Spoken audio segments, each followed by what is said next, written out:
Brother Bernard.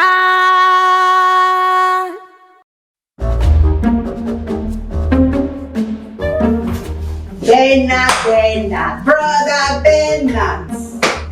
How are you doing today? And how is everything? This one that you're here today, hope everything is fine. Hope you didn't come here to ask for money again like you always do. Linda, what are you called?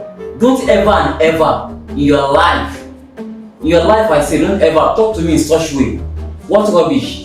Even if I came to ask for money, what's your business? So with all the money that you have been collecting, Bernard, you've not been able to buy a single shoe or shirt for yourself. Do you even have one handkerchief? One single handkerchief in your leg? Sharp. Serious.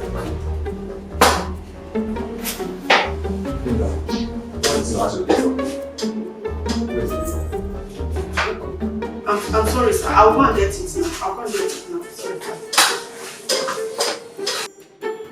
Good afternoon. I really appreciate all your effort on me. Thank you very much. Thank you. What is this now? My purpose here is that, although it's not really for money actually, but do you remember that my friend Ikena in school? What about the exportation or exportation blah blah blah? You told me about that. No, just let's leave that.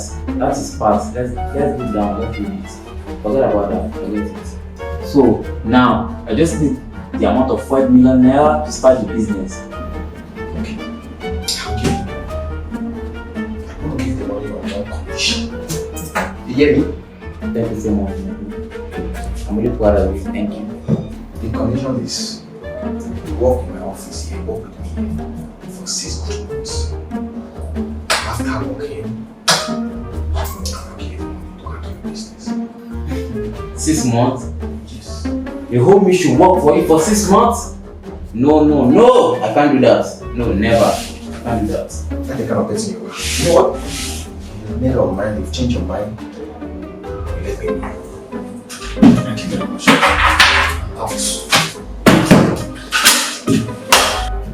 Out. Uncle, do you mean it? Okay, uncle, let's do it 1 month. Uncle.